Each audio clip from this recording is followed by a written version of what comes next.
Hello everyone, welcome to another video. आज हम लोग पढ़ने वाले हैं व्हाट इज मैटर। पिछले वीडियो में मैंने आपको बताया था कि इंट्रोडक्शन दी थी बेसिकली कि पूरे चैप्टर का ओवरव्यू क्या है, कि क्या क्या टॉपिक्स होंगे, और उसका थोड़ी सी मैंने डिटेल बता दी थी। आज से हम थ्योरेटिकली वो टॉपिक्स को पढ़ेंगे। मज़ा तो आएगा, लेकिन साथ साथ में यहाँ दिमाग में सारी चीज़ें याद भी हो जानी चाहिए, क्योंकि एग्जाम पर्सपेक्टिव से देखो, याद करना भी ज़रूरी है, समझना भी ज़रूरी है। तो समझाने का काम मेरा, याद करने का तुम्हारा। चलो शुरू करें। सबसे पहले अगर मैं जनरल डिस्कशन करूं तो मैटर होता क्या है। लास्ट टाइम मैंने वीडियो में डेफिनेशन बताई थी that anything that has mass and occupy space is called matter. ये क्या कह दिया भैया, क्या कह दिया ये, अभी समझाता हूँ। तो सबसे पहले तो डेफिनेशन को यहाँ पे पेश करते हैं। Anything that has mass and occupy space is called matter. यहाँ पे उल्टा लिखा है, ऑक्यूपाई स्पेस एंड हैज मास, दोनों ठीक है, क्योंकि एंड के साथ कभी इधर लगा दो उधर लगा दो, कोई फर्क नहीं। ठीक है, चलो सबसे पहले तो ये डेफिनेशन समझाने से पहले तुम्हें मैं एक रिलेशन समझा दूँ। अपना पेन खोलते हैं, यहाँ पर इंक कलर कौन सा लगाएं। इंक कलर तुम्हें पसंद होगा लाल, लाल लगाते हैं। चलो अभी मैं डिनोट करूंगा कुछ चीजें। तो सबसे पहले एक चीज नोट करूं, W, ये लाइन कहाँ से बन रही है भाई। W is equal to M into G। W is equal to M into G, यानी W होता है mg, मिलीग्राम। बिल्कुल नहीं, मिलीग्राम नहीं है। देखो भाई, स्पेस में समझाता हूँ। स्पेस में तेरे को एग्जांपल देता हूँ। एक तू ना एक पानी का ग्लास है, उसमें डाल दे थोड़ी सी चीनी। चीनी डालेगा, क्या एब्जॉर्ब करेगा, ऑब्जर्व करेगा। क्या ऑब्जर्व करेगा तू? तू ये ऑब्जर्व करेगा कि यार पानी का लेवल तो बढ़ा नहीं, अनटिल एंड अनलेस तूने बहुत चीनी डाल दी। 1 चम्मच डालने को कह रहा हूँ, ज्यादा नहीं कह रहा। उससे ज्यादा डालेगा तो तेरा सैचुरेटेड पॉइंट ऊपर चला जाएगा। वो मैं सब इस चैप्टर में, इसी टॉपिक में रादर अभी बता दूंगा। तूने चीनी डाली, पानी का ना वॉल्यूम बढ़ा 1 चम्मच चीनी से, और चीनी फिट भी आ गई। ये क्या, ये क्यों हुआ? जो पानी के जो मॉलिक्यूल्स हैं उसके बीच में कुछ जगह होगी, उसके जो पार्टिकल्स हैं उसके बीच में कोई जगह होगी, उसी जगह को हमारी चीनी ने घेर लिया। तभी तो ना वॉल्यूम बढ़ी, और चीनी ने क्या कर लिया वहां पे, वो डिजोल्व भी हो गई। थोड़ी देर उसको चमचे को घुमा लियो, थोड़ा मेहनत कर लियो चमचे को घुमाने की, तो तू देखेगा चीनी घुल भी जाएगी। और क्या होगा, कोई वॉल्यूम भी चेंज नहीं होगा। तो इससे क्या कंक्लूड कर सकते हैं, बीच में जगहें थी, वो जगहें भरी हैं चीनी ने। तो यही तो कह रही है लाइन, क्या है इस लाइन में, यही तो कह रही है ऑक्यूपाई स्पेस, वो जगह घेर रही है। Anything that has mass and occupy space is called matter. तो यानी पानी भी मैटर है, चीनी भी मैटर है। आया समझ, गया दिमाग में, पक्का? Very good. कोई डाउट तो नीचे पूछ लेना कमेंट में। अब मास की थ्योरी समझा रहा हूँ। ये जो मैंने लिखा है ना, W is equal to M into G, वो मास की थ्योरी बता रही है। देख, लोग पता है क्या समझते हैं आज की डेट में भी, वेट और मास सेम है भैया। पेपर में ना हम मास की जगह वेट लिख के आएंगे, 1 लेटर एक्स्ट्रा लिख के आएंगे, क्योंकि एक नहीं दो, क्योंकि वेट में होते हैं 6 लेटर, मास में होते हैं 4 लेटर। टीचर खुश हो जाएंगी कि हाँ यार 2 लेटर ज्यादा लिखे हैं बच्चे ने, नंबर दे दो। ऐसा नहीं होने वाला बेटा, ऐसा नहीं होएगा। क्यों, क्यों नहीं होएगा? देख, वेट पता है क्या होता है? वेट होता है मास और ग्रेविटेशनल पुल का मल्टीप्लीकेशन। ग्रेविटी क्या होती है, तूने एट्स में पढ़ा था। मास क्या होता है, तेरे को डाउट हो सकता है, आई कैन अंडरस्टैंड, हर बंदे को होता है, तेरे को हो सकता है। देख, जो खुद का भार होता है, खुद के भार से मैं क्या कहना चाह रहा हूँ, खुद का भार मतलब ग्रेविटी को एक्सक्लूड करके, ग्रेविटी को 2 मिनट के लिए भूल जाओ, ग्रेविटी जैसी कोई चीज नहीं होती। मान लो तुम हवा में उड़ रहे हो, हवा में उड़ते वक्त कोई ग्रेविटी का पुल नहीं लग रहा, तुम हवा में उड़ रहे हो, तुम्हारे खुद का भार, तुम्हारे खुद का भार जो होगा वो मास होगा। समझ में नहीं आया, कोई बात नहीं, समझाता हूं। तुमने यहाँ पे क्या किया, मास की मैं एक बार यहाँ से डिराइव करके दिखाता हूँ तुम्हें। मास में क्या होगा, यहाँ पे हमने क्या लिखा था, weight is equal to mass into gravity ना। तो यहाँ से एक फॉर्मूला डिराइव हो सकता है कि weight upon gravity is equal to कौन, मास। अब ये कहाँ से आया, मैथ्स पढ़ी है, मैथ्स पढ़े हो कभी, कभी पढ़ी है maths.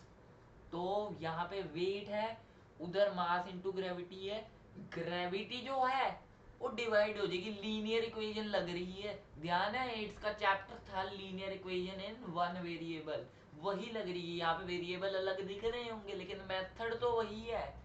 Wait is equal to mass into gravity लिखा है, तो ग्रेविटी जो होगी वो नीचे आ जाएगी, ग्रेविटी जो होगी वो इधर इक्वेशन की इस साइड पे आ जाएगी, इक्वेशन की वो पहले राइट हैंड साइड पे है, अब लेफ्ट हैंड साइड पे आएगी तो डिनोमिनेटर में चली जाएगी। तो वहां से बना हमारा फॉर्मूला, वेट डिवाइडेड ग्रेविटी मास होती है, फॉर्मूला है ये। वैसे मैं तुम्हें इसको डिटेल में समझा रहा हूँ। वेट क्या होता है, मास और अपना ग्रेविटी का मल्टीप्लीकेशन। मास क्या होता है, मास यानी जो मनुष्य का खुद का भार होता है, मतलब उसने ग्रेविटी को इंक्लूड नहीं किया, ग्रेविटी को इंक्लूड नहीं किया, उसका खुद का जो भार है उसे हम कह देते हैं यार मास। बहुत इजी, बहुत इजी। अब यहाँ पे मैटर के पास क्या है, मास, यानी वो बिना ग्रेविटी के जी रहा है। वेट होता है ग्रेविटी और मास का मल्टीप्लीकेशन, वो अभी तुम्हें इतनी जरूरत नहीं है, but the thing is that तुम मास समझो, ग्रेविटी को हटा दिया, मास को ले लिया, वही है हमारा मैटर। स्पेस भी होनी चाहिए, वो तो सीधी सी बात है, बट मेनली हमने लिखना है मास, वेट वर्ड नहीं लिख सकते, मैं ये प्रूव कर रहा हूँ। ग्रेविटी का जो पुल है वो हमारा भार बढ़ा देता है, तो वो ग्रेविटी को हटा के जो होता है वो होता है मास, और अगर इंक्लूड कर दिया मल्टीप्लिकेशन की फॉर्म में इंक्लूड कर दिया वो हो जाता है वेट। बहुत इजी था, कुछ कॉम्प्लिकेटेड नहीं था, बट बच्चे यहाँ पे कई बार गलती कर देते हैं। चलो भैया ये जो राम कथा लिखी है, अब इसको क्यों ना मैं मिटा दूं, चल मिटा दी सारी राम कथा। चल अब नेक्स्ट पॉइंट है, it exist in the form of 5 basic elements, the पंच तत्व, air earth fire sky water. मैंने पिछले वीडियो में तुम्हें कुछ बताया था, क्या बताया था भैया, भूल गए यार, इतनी बुरी याददाश्त। चलो कोई बात नहीं, दोबारा बता। मैंने बताया था स्टेट ऑफ मैटर तुम्हें 3 पता है, होती 5 है, सॉलिड, लिक्विड, गैस, और 2 और होती हैं, बोस आइंस्टाइन कंडेंसेट और प्लाज्मा। बोस आइंस्टाइन कंडेंसेट और प्लाज्मा। अब ये जो 5 हमारे तत्व है ना, जिनकी दम पे हमारी ये जो है लाइफ चल रही है, वो 5 तत्व भी इन्हीं एलिमेंट से बने हैं। मतलब हर एक को एक एक स्टेट ऑफ मैटर मिल गया। जब स्टेट ऑफ मैटर का बंटवारा हुआ था तो हाँ, इसने कहा कि यार मेरे को सॉलिड दे दे, उसको सॉलिड मिल गया, उसने कहा मेरे को प्लाज्मा दे दो, उसको प्लाज्मा मिल गया। मतलब भगवान ने कोई भेदभाव नहीं किया, हर एक को एक एक स्टेट ऑफ मैटर दे दी। तो वो एक स्टेट ऑफ मैटर कौन सी है, कौन सी है भाई, वो अब इसमें देखते हैं पॉइंट में।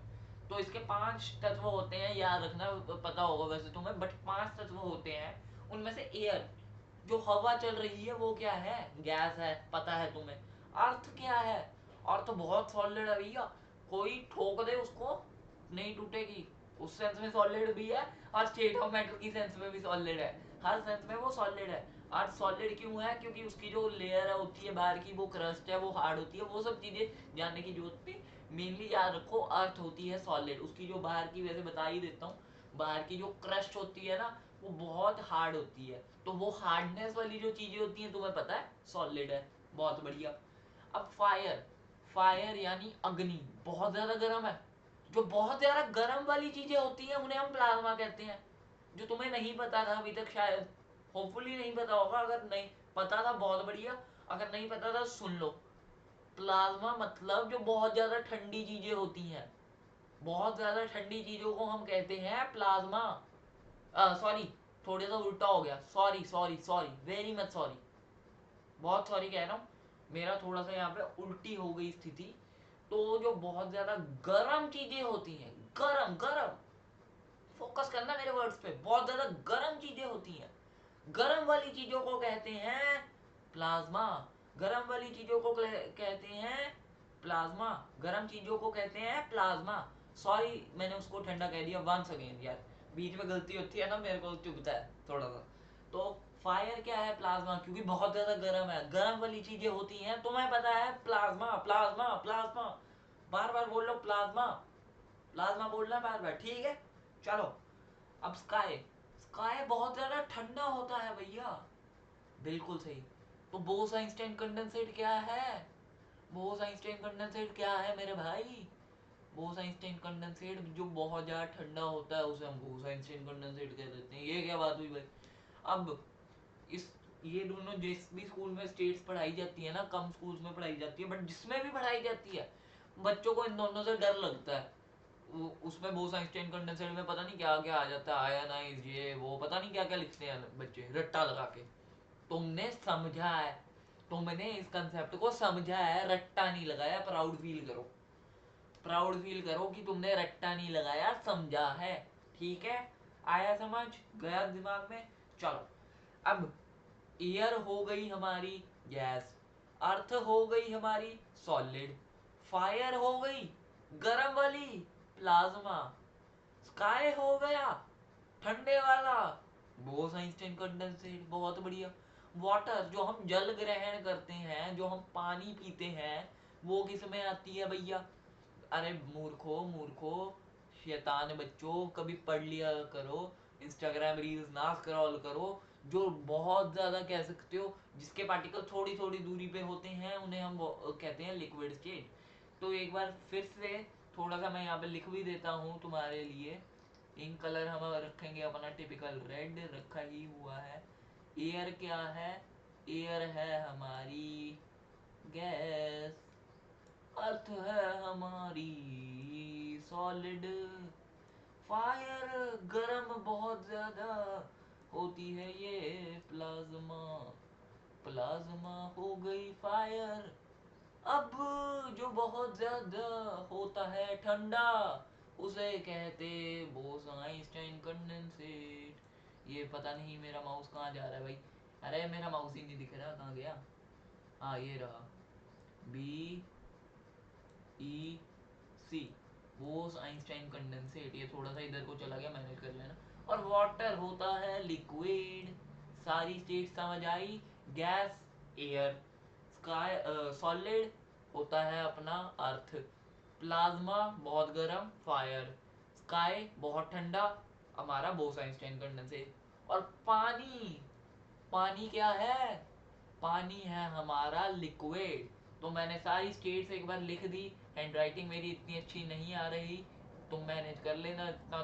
तो अब मैं ये सारा जो राम कथा है, राम कथा को हम अब मिटाने जा रहे हैं। चलो मिटाएं इस राम कथा को इरेजर से बड़े ही सॉलिड तरीके से। चलो आया समझ? ये मैं एक बहुत छोटा सा टॉपिक है, इसको बहुत ज्यादा डिटेल में पढ़ा रहा हूँ ताकि तुम्हारे भेजे में जाए, अगर कुछ ना भी आए तो मैं एक्स्ट्रा पॉइंट लिख के आओ, उसके कुछ नंबर मिल जाए, ठीक है। याद करने में थोड़ी सी दिक्कत है तो बार बार पढ़ लेना, हो जाएगा। फॉर एग्जाम्पल, एग्जाम्पल्स आ गई भैया, एग्जाम्पल्स चेयर। मैं सबके नीचे ये भी समझा देता हूँ ना कि कौन सी स्टेट है, कौन सी स्टेट्स के हैं ये सारे, ठीक है। चलो चेयर की बात करें, तुम्हें पता है बहुत ज्यादा हार्ड है, सॉलिड। जबकि आजकल की गद्दी वाली चेयरें भी आने लगी है, वो भी सॉलिड में है, क्यों है वो टॉपिक में आगे के टॉपिक्स में समझाऊंगा। बेड क्या है? बेड बहुत ज्यादा हार्ड है, बेड बहुत ज्यादा हार्ड है, बेड है बहुत ज्यादा हार्ड, तो इसको भी सॉलिड में डाल देते हैं। रिवर, रिवर में पानी होता है, पानी होता है लिक्विड, बहुत इजी। माउंटेन, माउंटेन में से जो कह सकते हो वैली बह रही है, जो वहां से पानी बह रहा है, वो तो है लिक्विड, लेकिन माउंटेन क्या होते हैं? हार्ड होते हैं, जितना मर्जी ठोक लो टूटेंगे नहीं, वो इसलिए है सॉलिड। डॉग, अब डॉग भी सॉलिड में ही आ जाता है, हालांकि लिविंग है, इसको ऐसे कैटेगराइज करना गलत बात है, but the thing is that वो भी सॉलिड है। ये सारे मेजरली सॉलिड हैं, तो मैं सबके नीचे सॉलिड लिख रहा हूँ। ट्री भी सॉलिड है, क्योंकि ट्री में ज़्यादा कह सकते हो हार्ड होता है, तो इसलिए सॉलिड है। उसके बाद बिल्डिंग क्या है, बिल्डिंग भी बहुत हार्ड है, इसलिए ये भी सॉलिड है। तो इसी के साथ हमारा पहला टॉपिक मैटर क्या होता है, इसी में बच्चे फंस जाते हैं और आगे पढ़ने से डरते हैं, वो हमने उठा के बाहर फेंक दिया। बहुत इजी था, समझ में आया। लाइक कर देना, सब्सक्राइब कर देना, और मिलते हैं नेक्स्ट वीडियो में। टिल देन स्टे कनेक्टेड, और मेरे वीडियोस अगर अच्छे लग रहे हैं ना, थैंक यू कह देना, बस एक एक थैंक यू कह देना, ज़्यादा मैं कुछ नहीं मांगता, एक थैंक यू कह देना। और अगर कोई डाउट है कमेंट में पूछ लेना, नहीं तो थम्स अप कर देना। और बाकी जाने से पहले मैं ये जो भी मैंने लिखा है ये सब मिटा के जाना चाहूँगा, ठीक है? तो ये मिटाता हूँ। अभी इंक कलर तो मैं क्यों देखूंगा, तो अभी इसी के साथ इरेज करके वीडियो को यहीं समाप्त कर देते हैं। इरेज करना हो गया, चलो बाय बाय बाय बाय।